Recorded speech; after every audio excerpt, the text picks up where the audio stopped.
Medo, ele faz parte da nossa vida, é uma emoção de autopreservação, ela é necessária. Sabe quando é que ela faz mal pra gente? Quando ela sai do nosso controle. Ou quando nós não temos medo algum, né? O medo, ele tá ali, ele é necessário e bom pra gente quando ele tá nos 50%, né? Quando ele tá no 100% ou no 0% ou no 5%, ele é extremamente prejudicial. E anota aí, certo? Você tem gente que me diz que está acompanhando com o caderninho, com a caneta, né? Anota aí qual é essa definição, né, do medo. O que é o medo, Elaine? Qual é a definição do medo? É quando o nosso inconsciente ele manda um alerta dizendo que está diante de um perigo eminente. Essa é a definição do medo. O nosso inconsciente ele manda um alerta como uma sirene, né, de uma ambulância. Uau, uau, uau. Estamos em perigo, certo? Só que ele não escolhe qual é o perigo. Ele não filtra isso pra gente. Ele não seleciona. É a gente que tem que fazer isso, certo? Somos nós que temos que fazer isso. É a gente que seleciona. Porque a nossa mente, ela só vai mandar, ela só vai enviar. E eu queria começar contando para vocês uma experiência bem interessante, né, que eu já passei na minha vida. Em 2009, 2010, eu trabalhei num banco, certo? Por mais de um ano nesse banco. Eu fiz uma pós-graduação em psicopedagogia e eu queria algo mais, né? O banco era um emprego que eu estava ali trabalhando para continuar os meus estudos, para pagar minhas contas, né? E aí, o que aconteceu? Eu estava me preparando para algo mais e eu defini algo para a minha vida. Quem estava aqui ontem vai lembrar que eu falei de uma professora, que eu me inspirava nela, que ela era um modelo para mim, né? Que eu pensava em ser como ela, palestrante, dar aulas, né? Ter um pouco daquele glamour e brilho que ela tinha, não de externo, mas de conhecimento, que eu achava fantástico, uma mulher muito inteligente, né? E aí, quando foi 2010, 2011, aquele sentimento de voltar para a linha, para eu alcançar aquilo que eu realmente queria, voltou a martelar. E eu comecei a pensar, poxa, eu quero ser professora, mas por que eu estou trabalhando aqui, né? E aí eu sabia o motivo, que era um momento. E aí eu saí do banco, fui receber o seguro-desemprego, né, e tudo, recebi as contas direitinho. Aí o que aconteceu? Eu comecei a falar para as pessoas que eu queria dar aula. E um dia chegou uma vizinha lá do meu prédio e ela disse assim, Elaine, você me disse aqui no elevador que você queria ser professora e lá na minha escola, e olha só, minha formação é filosofia, e lá na minha escola está com a vaga aberta para um professor de filosofia. Você gostaria de ir? Eu estou indo deixar aqui minha filha e eu já aviso que você tá interessada, né? Aí ela foi, isso era 7 horas da manhã, ela tava indo deixar a filha dela. E aí quando ela voltou, ela interfonou lá pro apartamento que eu morava com a minha mãe. E ela disse assim, Elaine, ele disse que tá esperando você lá, 10 horas. Então era a oportunidade que eu estava esperando para minha vida. E eu fui com muito medo, era um desafio muito grande para mim, ser professora, né? Nunca tinha dado uma aula.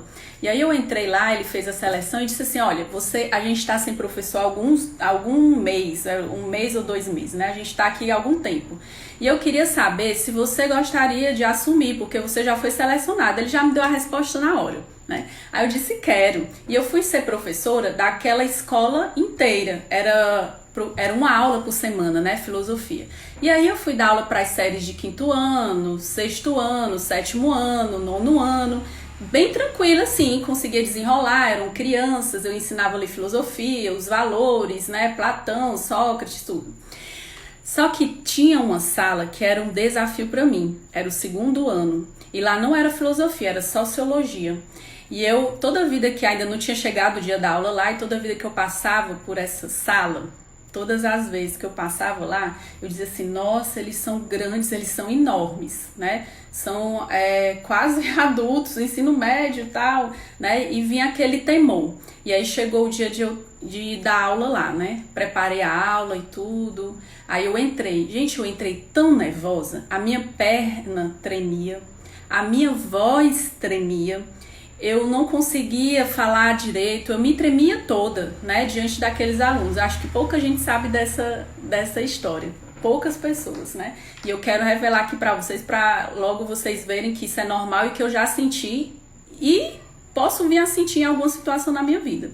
E aí eu dei aquela aula e todos eles perceberam que eu estava nervosa. Então, da sala desse ensino médio, eu fui para outra sala, que era esse era o penúltimo horário e eu ia para o último. Quando eu saí lá do último horário, o coordenador veio e me chamou. Ele disse assim: Elaine, vem cá, quero conversar com você. Professora, os alunos perceberam que você estava nervosa, que você estava um pouco trêmula. Nossa, eu fiquei morta de vergonha. Eu disse: minha Nossa Senhora, eu sabia que eu estava nervosa, mas eu não sabia que tinha dado para transparecer tanto, né? E aí eu fui para casa e disse: eu vou desistir dessa disciplina, eu não vou ficar naquela sala. E eu fui me martirizando, né, o caminho todo, eu não vou ficar com essa sala. E quando eu cheguei em casa, aquilo ali não saiu da minha cabeça. E eu fiquei: poxa, eu não vou ficar com aquela sala, eu não vou. E tava fixo que no outro dia eu já ia entregar aquela sala. E o que aconteceu? Eu disse assim: eu não vou entregar essa sala. E eu comecei a estudar. Eu disse assim: eles não são melhores de conhecimento do que aquilo que eu estou trazendo para eles. E eu comecei a trabalhar a questão das imagens, porque na minha imagem interna, né, do meu subconsciente, da minha consciência, eles eram de igual para igual. Só que eu não estava levando em consideração que eu era professora, que eu tinha estudado para isso. E aí eu fui trazer toda essa reflexão e no outro dia eu cheguei pro coordenador e disse: não, professor, coordenador, que ele também era professor, né? Eu vou assumir essa disciplina. Eu vou. Aí: você vai mesmo? Vou. E eu me preparei tanto que quando eu cheguei lá, eu cheguei segura, porque eu entendi que qualquer coisa que eu falasse para eles era um ensinamento. Qualquer coisa que eu dissesse para aqueles alunos, ele era um aprendizado para eles. Então o medo, ele estava o quê? Aqui na minha mente. O medo, ele só existe em um lugar. Anota aí essa frase. O medo, ele só existe em um lugar, na nossa mente.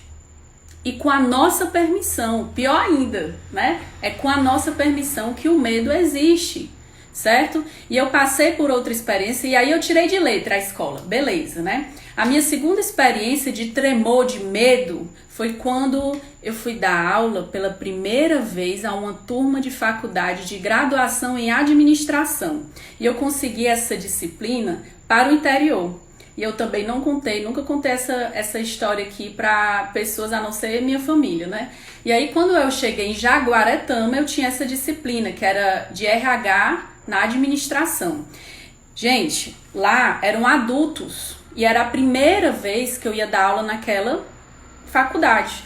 Quando eu fui descer, né, era uma pousada, o professor passava uma semana lá, à noite ele ia dar aula, né? Então eu passava todos os dias lá, final de semana eu vinha para casa. Quando eu cheguei no caminho, voltou de novo tudo aquilo. Tremor nas mãos, suadeira, eu não vou conseguir, isso tá me tirando do sério, tá? Eu não sei se eu vou conseguir. Eu ficava aquela dúvida, aquela ânsia, aquele medo. E quando eu fui indo pra sala, e eu disse assim: tomara que esse data show funcione, porque qualquer coisa, eu trouxe aqui uns vídeos, né? Eu trouxe aqui uma dinâmica e aí eu vou colocar para eles, né, e tal. E aí, gente, a primeira aula, quando chegou o intervalo que a gente foi lanchar, os alunos me trataram muito bem e disseram: professora, que aula bacana, a gente aqui na disciplina anterior tivemos um professor, mas a gente não gostamos tanto, mas estamos amando sua aula. Eu disse: nossa, no primeiro horário eles já estão amando a minha aula, ou seja, caiu por terra todo aquele pensamento e assombro de que eu não seria capaz de realizar aquilo, entendeu? E aí eu queria mostrar para vocês aqui, através dessas duas historinhas, o quanto o medo toma conta da gente de uma forma que a gente pode perder o controle, se nós deixarmos acontecer. Lembre-se, o medo, ele mora, né? Ele está somente em um lugar, na nossa mente e com a nossa permissão.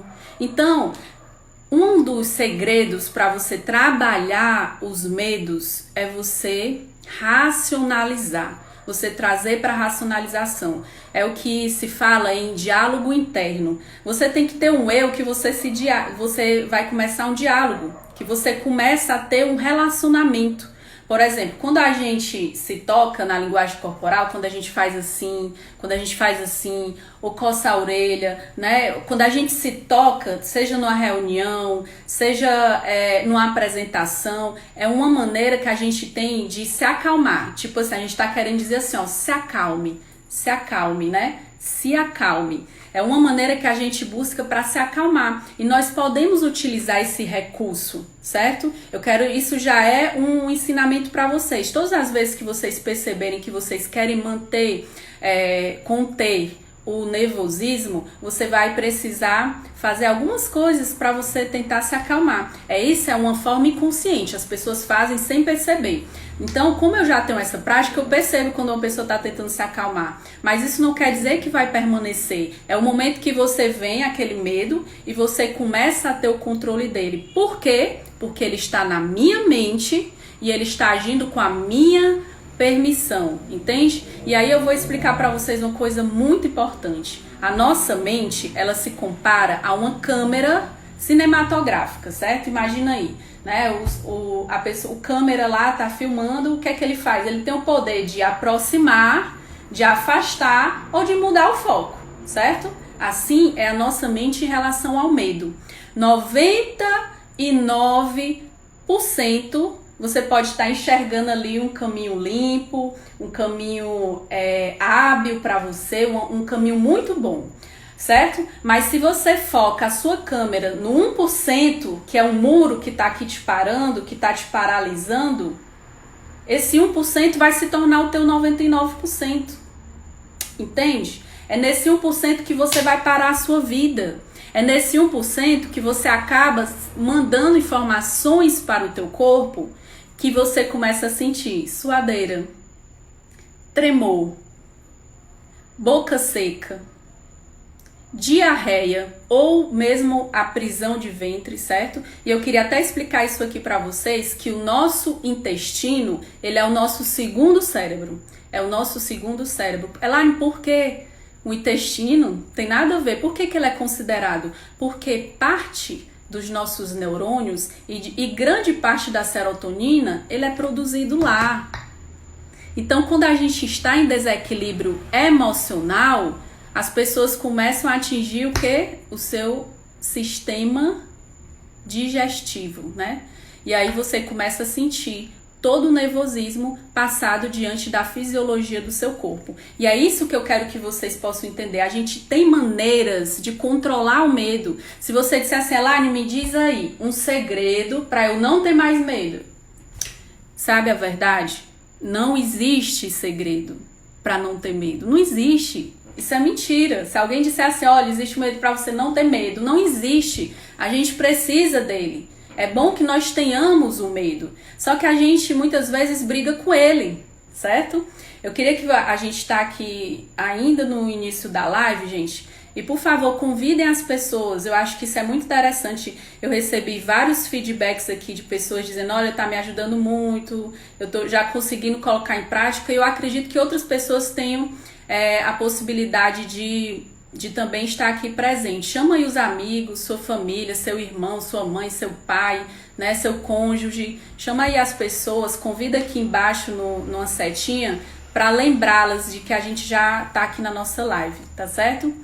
Então, quando a gente pensa que vai tirar o medo, eu não quero conviver com esse medo, você tá em disputa com ele, você tá brigando com ele. Então, quanto mais você briga com o seu medo, mais ele vai te dar problemas. Quanto mais você chuta ele, que você acha ele ruim, que você xinga ele, mais ele vai te dar problemas. Sabe por quê? Porque ele é igual a uma criança. Ele é teimoso, né? Aquela criança, né? Todas as crianças não são teimosas, né? Mas eu tô falando nesse sentido. teimosia, de não aceitar, de não querer que você rejeite ele. Então a gente precisa aprender a lidar com esse medo. Nós precisamos aprender a como estruturar a nossa mente para saber lidar, certo? De repente, imagine que você está diante de uma pessoa que apontou a arma para você, certo? Aí você está diante do quê? De um medo real. Uma pessoa apontou uma arma para mim. É normal que eu sinta toda a fisiologia do medo, certo? Mas agora vamos ao seguinte. Se você imaginar que aquele revólver está sem bala, que aquele revólver ele é de brinquedo, ou sem bala ou de brinquedo, qual é a tua fisiologia diante disso? Diante de uma pessoa que está assim? Qual é a sua fisiologia? Você vai ter totalmente o controle da situação, entende? Eu vou dar outro exemplo aqui. Maioria das pessoas tem medo de cobra, certo? Mas existem biólogos que trabalham com cobras. Eles chegam perto das cobras, eles botam elas no pescoço. Tem profissionais também que trabalham, né, com as cobras. Mas na nossa cabeça está estruturado que a cobra, ela mata, que a cobra engole uma pessoa viva. Na nossa mente está registrado que uma cobra é capaz de lhe apertar a ponto de estrangular, certo? Só que o que é que acontece? Os biólogos, eles conhecem uma cobra. Eles sabem qual é o habitat dela, sabem quais são as reações, sabem qual é cada raça de cobra, né? Cada espécie de cobra. Então, para ele, é diferente lidar com animais silvestres, selvagens. É diferente. Eles vão lidar de uma forma diferente. Por quê? Porque eles têm a informação.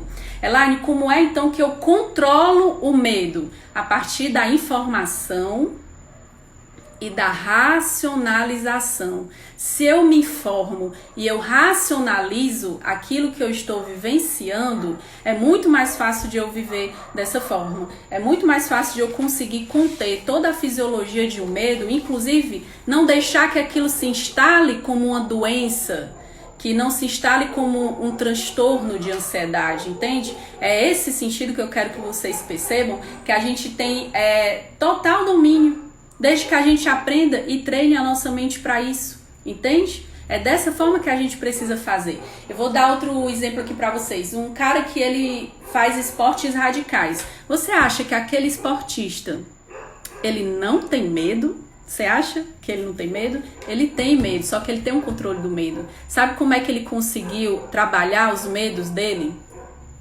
Olha só. Ele treinou. Ele foi buscar conhecimento para saber se aquela corda, vamos dizer que um rapel muito alto, né, de 1000 metros, ele tem um entendimento daquela altura, que a corda não vai soltar, ele tem instrutores, ele tem outras pessoas que vão ajudar, eles não vão sozinhos, entende? E aí fica muito diferente a forma de lidar com medo, com a altura, com medo da morte, com aquelas pessoas que andam de moto e giram, né? É diferente a forma como a gente lida com medo quando a gente sabe que a informação e a racionalização, ela vai fazer todo sentido para você. Outro exemplo muito interessante é as pessoas que têm medo de avião. Por que elas têm medo de avião? Porque elas pensam que, olha o foco da lente, olha o foco, onde é que ela foca? No 1%, né? Ela começa a lembrar de uma reportagem que ela viu que um avião caiu. Ela começa a pensar na altura e no medo daquilo ali explodir, de cair, de perder o controle, certo?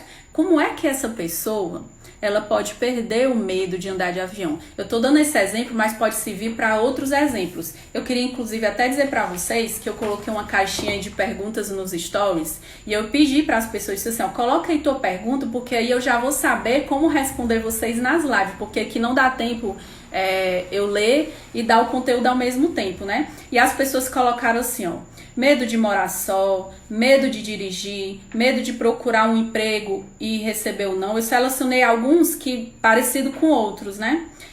Medo da morte, Pessoas que têm medo de perder os familiares por Covid-19, que é o medo do momento também. Medo de perder alguém, medo de pensar muitas coisas que não podem acontecer. Medo de dirigir. Medos, né? Vários medos. Então é a mesma didática, é a mesma coisa, certo? Então aí o que é que a pessoa ali com medo, qualquer medo que eu citei agora, eu tô relacionando ali o medo do avião. O que é que você vai fazer? Você vai buscar informações que um dos transportes mais seguros do mundo, que o número de acidentes é 1 em 100 milhões de milhas, né? Foi isso que eu li, uma informação que eu li sobre o avião, que aquele piloto que tá ali, ele passou por vários testes, ele foi treinado muito para ele estar ali. Ele passou por uma seleção extremamente rígida. Então você começa a racionalizar, você começa a se informar. E aí o medo, ele vai te dando espaço para segurança. Você vai segurando as rédeas do medo, entende? Eu tenho medo de receber não. Receber não é a coisa mais comum que existe na nossa vida. A gente sempre vai precisar se arriscar. Só em você estar vivo já é um risco, certo? A gente estar vivo, a gente corre um risco. Só em você ser humano, você já está correndo risco. Então, assim, a nossa vida, a gente precisa arriscar. A gente precisa, sim, tentar. E se receber um não tem problema. É igual a pessoa que diz assim, eu tô apaixonada por fulano, mas eu não sei, eu não vou dizer, porque vai que eu não tenho, ele não me dá uma chance e ele diz não.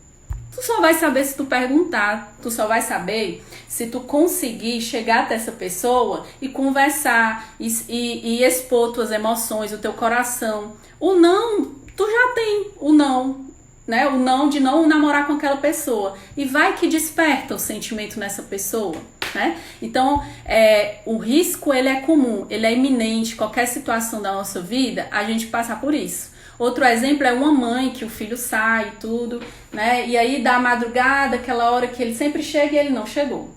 Ele não chegou. Aí o que é que a mãe pensa? Pronto, mataram meu filho, ele se envolveu no acidente, o celular dele tá desligado e não dorme enquanto o filho não chegar.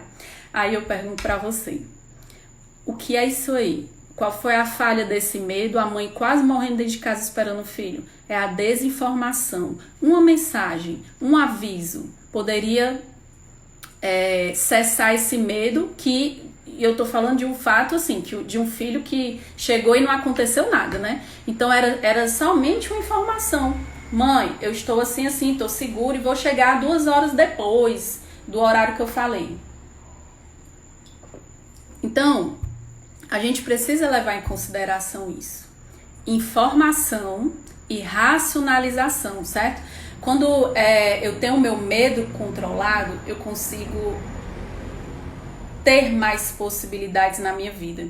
Eu consigo não sofrer mais. Aí quando a dona Luz falou, né? Não sofrer mais, isso. Não sofrer como antes. A gente pode, sim, buscar esse equilíbrio. Eu tô falando aqui do medo, sabe por quê? Porque ele é o miolo. Ele é o miolo da ansiedade. Qualquer pessoa que esteja sofrendo por ansiedade, o miolo é o medo. É a emoção principal, certo? Pode vir outras coisas, mas a principal, a essência ali, o carocinho do meio é o medo, certo? E aí você diz assim, Elaine, mas eu tenho medo irracional, né? Porque quando eu tinha 11 anos de idade, os meus pais, eles passaram por uma crise financeira muito grande. E a gente foi expulso de uma casa porque nós não tínhamos o que comer e a gente não tinha como pagar o aluguel. Então nós fomos despejados. E aí a pessoa conta, né? Eu já cresci, já sou adulto, e todas as vezes que eu penso que naquele mês pode faltar dinheiro, ou que eu vou ser demitido, ou que algo relacionado ao financeiro vai acontecer, eu entro em pânico.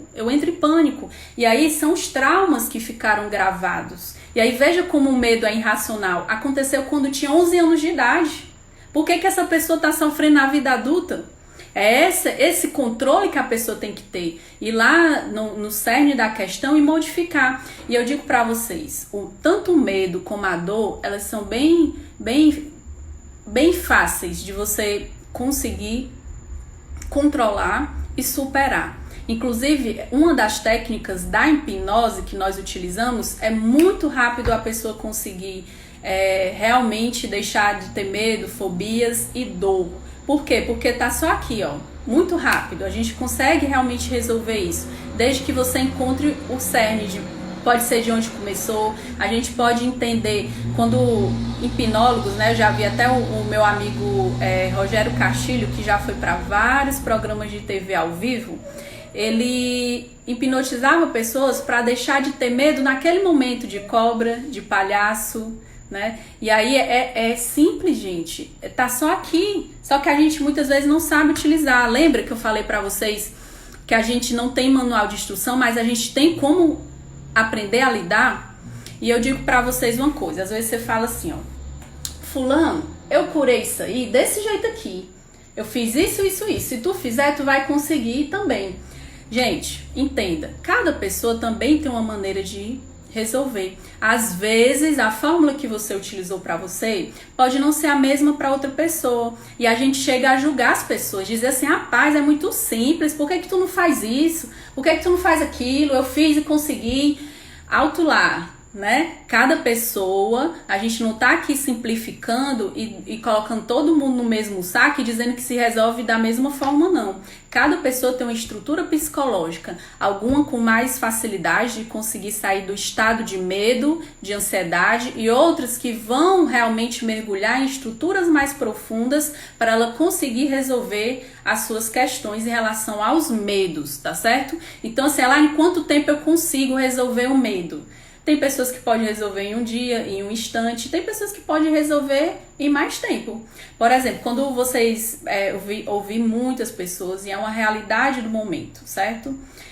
Eu tenho medo dos meus familiares pegarem Covid-19 e morrer. Ou seja, é o medo de perder alguém. Aí eu digo pra você, o que é que você ganha, né? Me diga aqui, ó, escreva. O que é que você ganha se você sofrer por antecipação? Diz aí. O que é que você vai levar para sua vida nesse momento se você sofrer na véspera? Se nem sabe se aquilo vai acontecer, você nem sabe. Você nem sabe se de fato é possível que isso aconteça na sua vida. E aí você vai sofrer. E aí eu vou explicar por que o ser humano ele tem essa tendência. Ele tem essa tendência de sempre pensar no pior. O ser humano é um negócio estranho mesmo, certo? E ele tem algumas estruturas que ele realmente precisa ser bem elaborado, ser bem estudado, né? A gente, quando sente um medo por antecipação, olha só que coisa tosca, né? É uma necessidade de tentar amenizar o sofrimento para que ele acabe logo. Olha aí que coisa louca. A gente tenta amenizar ou sofrer logo para ver se ele acaba logo, mas não acontece isso. Quando você sofre por antecipação, em vez da tua mente ela pensa assim: eu vou sofrer logo, porque aí ele acaba logo o sofrimento. Não. Ele só vai prolongar o teu sofrimento, você só vai aumentar o teu sofrimento. E aí você diz assim: então como é que eu faço? Minha família tá ali, eu tô com medo, né? Eu tô com medo. Gente, muda o foco.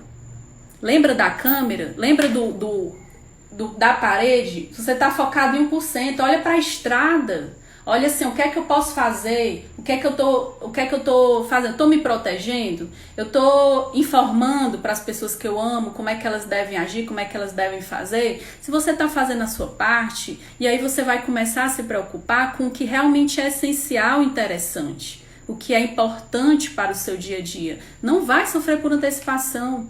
Foca em algo que realmente vai te trazer uma solidez de equilíbrio emocional. Não fica pensando em doença, não fica pensando em que alguém vai morrer ou que você vai morrer.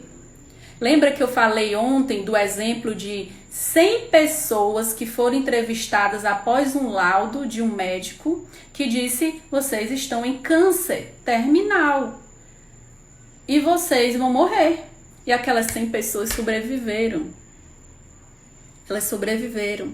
E elas tinham alguma coisa em comum. Eu não estou dizendo que todo mundo que foca vai sobreviver, certo? Eu estou dizendo que isso é um diferencial que você pode ter ou não. A decisão é sua. Se você focar no que realmente é positivo para você, focar aquelas pessoas que receberam aquele laudo, o que é que naturalmente elas devem ter feito? O que é que elas fizeram? Poxa, eu vou viver esses meus momentos, eu vou estar alegre, eu vou estar feliz. Aí a imunidade delas, foi subindo. Foi subindo. As chances foram aumentando. E elas que desenganaram os médicos com aquele laudo. Entende a diferença? Então, quando você estiver doente, não vai se entregar à doença, não. É como se você aumentasse mais, potencializasse a doença dentro do seu organismo. E aí você baixa as plaquetas que protegeriam o teu corpo. Entende como a emoção ela é super importante? Como tem profissionais que já se tocaram disso nos hospitais, eles estão dançando, eles estão levando a arte, existem animais dentro dos hospitais para poder levar alegria para a pessoa, né? Eu mesma presenciei isso quando a minha filha, há 2 anos atrás, ficou internada, e aí tinha um cachorro enorme lá dentro do hospital, que era uma forma delas poderem se alegrar. E ele passeava lá e as crianças pegavam nele, né? Tinha a questão da brincadeira. Pra quê? Pra mudar o foco da doença, pra dar um pouco mais de alegria, pra serotonina aumentar. E é nisso que a gente precisa focar. É nesse potencial que nós temos emocional que a gente precisa focar. Hoje eu até publiquei também nos stories um relato de uma amiga que ela disse assim, eu lembro muito bem no dia que você disse pra mim que eu seria capaz de ficar boa, que eu seria capaz de ficar bem. Eu lembro que você disse isso, mas eu mesma já não estava mais acreditando. Por quê? Porque ela se resumiu a um diagnóstico. Ela botou na cabeça dela que ela tinha aquela doença. Não botou na cabeça, realmente ela estava sentindo, né? Mas ela potencializou na mente dela aquela doença e disse assim, eu sou uma pessoa bipolar. Eu sou uma pessoa depressiva. Eu sou assim. É diferente quando você muda e diz assim, eu estou assim. Não pegue pra você. Olha a linguagem, como ela é super importante. Não diga assim, eu sou doente. Eu sou depressivo, eu sou ansioso. Vocês sabiam que as pessoas se tornam mais ansiosas quando elas assumem esse papel? Quando elas dizem, eu sou isso mesmo, é um rótulo. Ela coloca um rótulo. Em vez de você falar isso, sabe o que você deveria fazer? Eu estou assim, eu estou dessa forma. Estado, porque quando a gente fala do verbo estar, ele tem movimento. Ele está agora e amanhã ele pode não estar. Entende? Então essa diferença de linguagem que a gente precisa aprender a utilizar para nós, que a gente precisa aprender a educar os nossos filhos, a aprender a se relacionar com as pessoas. Tem gente que chega próximo da outra pessoa e suga todas as energias. Já perceberam isso? Depois de um encontro com uma pessoa extremamente negativa, que só reclama, que só diz coisa ruim, você diz assim, nossa senhora, eu tô cansado, levou tudo meu. Tô aqui só o espírito mesmo, porque levou todas as minhas energias. Então existem pessoas que são verdadeiros ladrões emocionais, que roubam a energia. E tem outros que nos devolvem. Aquelas pessoas que são mais alegres, que dizem assim, olha, a tua vida tá assim, mas não se preocupa não, isso tudo vai se resolver, você vai conseguir. O cearense, ele é especialista em uma expressão que eu adoro usar, eu adoro quando as pessoas falam, o vai dar certo.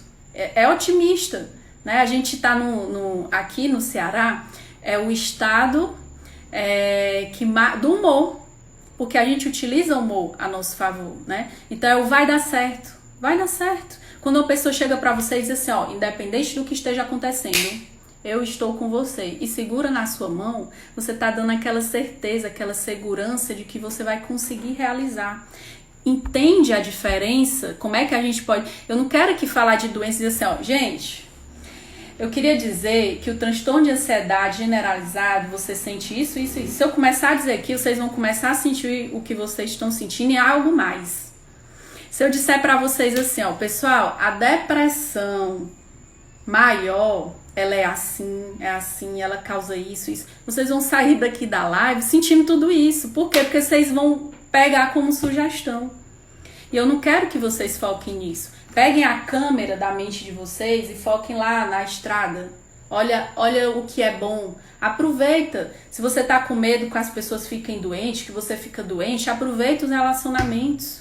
Ama mais, se abraça, se respeita mais, cuida mais do outro. É esse foco que a gente precisa encontrar para nossa vida. E aí eu te digo que você é capaz de sair de qualquer estado mental preso que você tenha. Você pode melhorar, você pode aumentar as chances de ser mais feliz na sua vida. Se trata de compreensão de funcionamento da nossa mente. Eu não estou falando aqui para vocês algo que eu imaginei, que eu pensei, que eu gostaria que vocês tivessem. Não, eu estou falando fatos reais, possíveis. Eu atendo lá no meu consultório e eu vejo pessoas transformadas. Eu vejo pessoas conseguindo alcançar a superação. Algumas pessoas em menos tempo, outras demoram mais um pouquinho, mas não tem problema. Lembra de ontem da fórmula da mudança? A gente precisa se dar uma chance. A gente precisa querer se dar uma chance e saber como fazer isso. Então se dê uma chance. Tem gente que você diz assim, ó, fulano, faz uma meditação que você vai melhorar. Não, meditação não funciona pra mim não.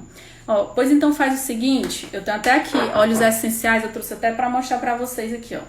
Fulano, usa esses óleos essenciais aqui pra você cuidar da sua saúde. Eu já usei, mas não serviu de nada.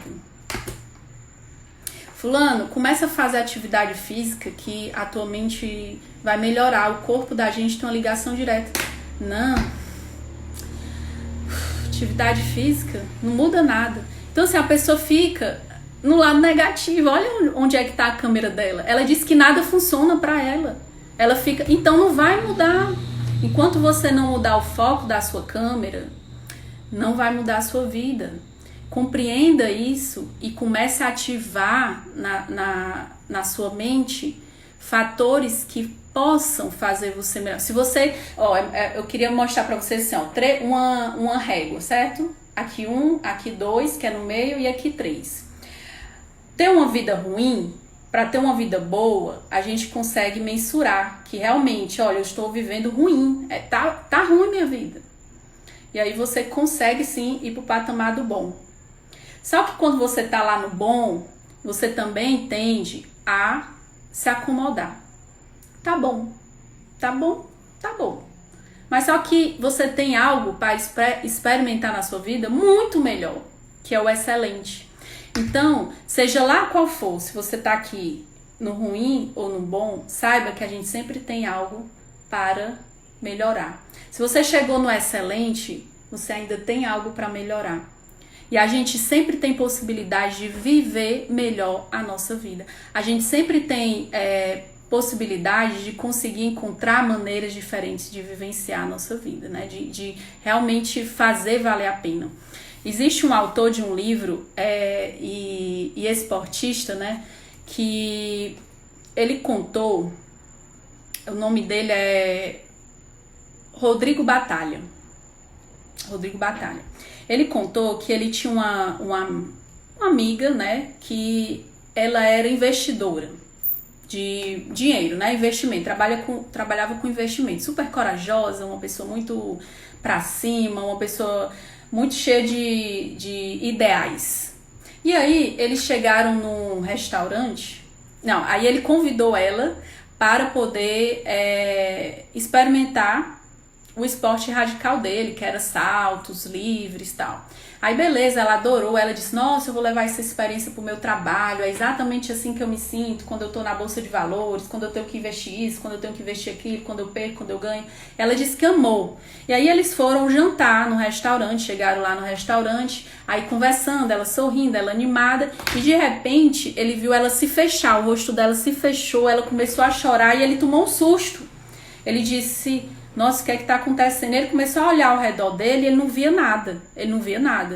Né? E ele disse assim, nossa, não tem nada. Será que é uma barata? E ele olhava e ele, sem ter reação, ele dizia, eu não sei. não sei o que é que tá acontecendo. Aí ele disse que esperou ela se acalmar para ele perguntar a ela o que é que estava acontecendo. Ele disse que até imaginou, disse assim, rapaz, será uma formiga? Porque eu não tô vendo nada aqui, será que é uma formiga? Né? Ele disse que passou pela cabeça dele, mas ele não achava realmente que era isso. E aí quando ela, soluçando, com medo, chorando, ela disse assim, eu morro de medo de formiga. Olha o medo irracional. Olha o medo irracional que muitas vezes nós criamos. E aí o que é que essa mulher precisava? E que ele trabalhou isso, porque ele também era um especialista em trabalhar as questões do medo. Ele trabalhou a informação, ele trabalhou a racionalização, ele ajudou-a a compreender a formiga de uma forma diferente. Só que muitas vezes essa formiga, esse terrorista que muitas vezes está na nossa vida, somos nós que criamos. A maioria dos medos são criações da nossa mente. Sabe quando você está lá na sua cama, já todas as luzes fechadas, e de repente você ouve um balançado de chave. A sua mente viaja, a tua mente vai longe, ela diz assim, pronto, é um ladrão, meu celular tá ali, eu vou pro banheiro, eu vou ligar pra polícia, vixe, mas os meus familiares, você já imagina todo mundo morto, a casa sem nada. Entende como a gente tem a capacidade de criar, né, na nossa mente os nossos medos? E é isso que eu quero trazer para vocês, né? O medo, ele é um estado de alerta do nosso inconsciente. Então a gente precisa desarmar esse despertador, esse alarme de alerta. Só que a gente consegue fazer o quê? Com um diálogo interno. E você pode se chamar pelo nome, Elaine. Sabe? Hoje, né, quando eu vou fazer algum desafio muito grande, que aconteceu foi algo assim, de 2 anos atrás, né? Quando eu comecei a dar palestras lá no Instituto Revoar, a gente sempre dava palestras, começou dando para números pequenos de pessoas, né? E quando nós fechamos com o Shopping Benfica para a gente dar uma palestra lá, e colocamos o nome das palestras de Os Males da Modernidade. Gente, quando eu cheguei lá, com meia hora de antecedência, eu vi aquela sala inteira lotada para ouvir sobre os males da modernidade. Eu fiquei assim, nossa senhora, eu podia ter sentido a mesma coisa que eu contei para vocês que eu senti quando eu fui dar aula de sociologia para o ensino médio. Eu podia ter sentido a mesma coisa que eu senti quando eu fui dar aula para minha primeira turma de graduação lá em Jaguaretama. Eu senti ansiedade, eu fiquei com medo, mas em vez dele estar assim, ele estava assim. Eu estava tendo controle, porque eu aprendi a lidar com isso. Eu sei como lidar com isso, entende? É isso que você precisa aprender. E eu queria falar uma frase aqui que eu anotei para vocês, muito interessante, né? Você precisa tornar-se especialista em usar o medo a seu favor. É isso que você precisa fazer, especialista em tornar o medo a seu favor. A nossa mente, ela é nosso funcionário. Só que se a gente não der diretrizes, se a gente não disser para ela como ela deve agir, ela vai fazer o que quiser. Nós precisamos dar comandos para ela. A gente tem que dizer para ela. Eu comparei isso nas lives anteriores, né? Imagine que você chamou uma pessoa para cuidar da sua casa. Se você não diz como você quer que as suas roupas fiquem guardadas, os objetos da sala, do seu quarto, a pessoa vai fazer do jeito que ela quiser. Então tu vai ter que aceitar. Se tu não ensina, se tu não explica, tu vai aceitar. E tu não tem outra saída. Você precisa instruir. Você precisa reprogramar a tua mente. Poucas vezes o medo é proporcional à causa. A maioria das vezes ela é totalmente desproporcional à causa. E eu queria aqui dar um exemplo bem interessante que eu gostei muito, né? De Santos Dumont. Todo mundo aqui já ouviu falar de Santos Dumont, que é o pai da aviação, que ele em 1898, Santos Dumont, ele subiu e dos transportes que ele tinha, que ele até chamava de, o nome era dirigível, né? O nome até anotei para não esquecer, que tinha um avião, tinha um dirigível, tinha vários nomes. Ele levantou voo no dirigível e ele estava a 400 metros de altura. E nesse instante de 400 metros de altura aconteceu algo inevitável e que ele não programava que acontecesse. Não estava programado, não estava no script. A bomba de ar queimou. Ela simplesmente parou de funcionar. Aí sabe o que aconteceu? Santos Dumont estava diante de um grande desafio na vida dele, onde ele tinha passageiros. Onde ele tinha passageiros ao lado dele. E ele tinha que pensar rapidamente. Ele tinha que pensar muito rápido naquele momento para ele poder se salvar a vida daquelas pessoas e não acontecer um acidente maior, certo? E sabe o que é que ele fez? Ele pediu para aquelas pessoas puxassem como se fosse uma maçaneta, algo que estava ao alcance daquelas pessoas e que essas pessoas colocassem contra o vento. Para quê? Para amenizar a queda do dirigível, para diminuir a velocidade do dirigível. Santos Dumont, ele sabia que ele ia cair, mas ele pensou rapidamente em como amenizar essa queda. E eu queria ler aqui um trecho para vocês do que é que ele falou após esse incidente. Ele disse a seguinte coisa: a decisão efetuava-se... Não, peraí, só um instante. A descida efetuava-se com a velocidade de 4 a 5 metros por segundo. Ou seja, estava muito veloz. Estava muito veloz, né?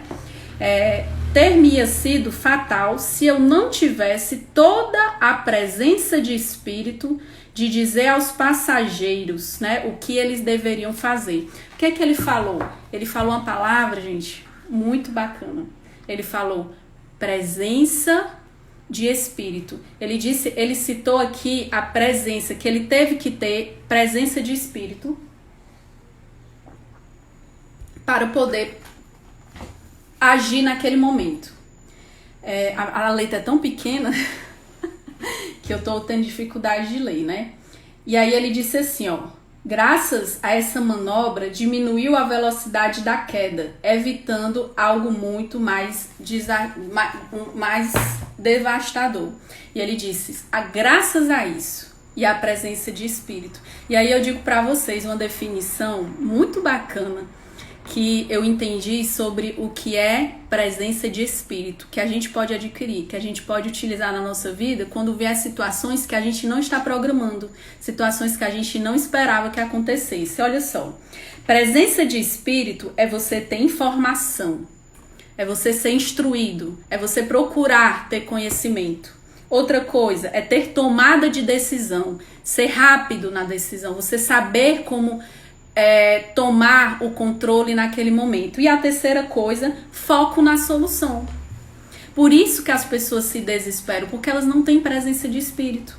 Elas não se informam, elas não focam na solução, elas simplesmente deixam a deriva, elas não tomam nenhuma posição. Entende a diferença do que é uma pessoa que tem o controle do medo da pessoa que não tem o controle do medo? Ela simplesmente não tem presença de espírito. Quantas vezes você precisa entender de uma vez por toda que presença de espírito é algo que você vai construir dentro de você, tá certo? A gente já tá terminando aqui nossa live. Tô muito feliz aqui por vocês, né? Mais de 100 pessoas aqui presentes. Magnífico, eu tô feliz pelos feedbacks. Mandem perguntas, mandem feedbacks de como vocês estão conseguindo, se já te ajudou, porque me ajuda a entregar conteúdo mais consistente para a necessidade de vocês, né? Por isso que eu pergunto e quero saber. Mandem, né? E eu queria convidar vocês para amanhã, mesmo horário, a gente vai estar aqui falando sobre foco e concentração. Vê aí como é uma sequência bem lógica para que a gente vá trabalhando a nossa mente. foco e concentração. E deixa eu pedir uma coisa para vocês. Ontem eu prometi, né, promessa é dívida, que eu iria sortear esse livro, Vida Organizada. Estão vendo direitinho? E eu vou sortear hoje, certo? Mas para quem ainda não está concorrendo ao livro, eu vou dizer onde é que você vai.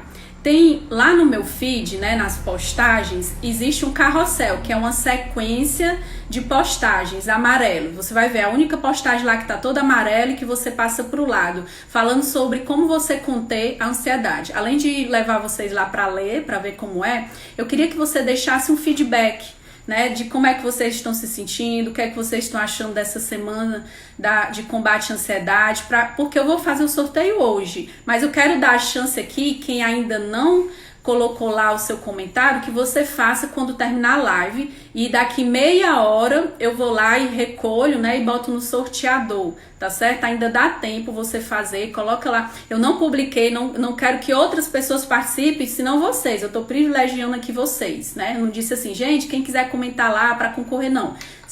É pra vocês, certo? O sorteio é pra vocês. Um feedback, algo que vocês estão aprendendo, um resumo da aula, algo que eu consiga ler e dizer assim, poxa, isso aqui tá legal, é isso que eles precisam, tô gostando, é isso que eles vão ter mais necessidade. Eu vou lendo e entendendo vocês, como é que eu vou entregar o conteúdo nos próximos dias, tá certo?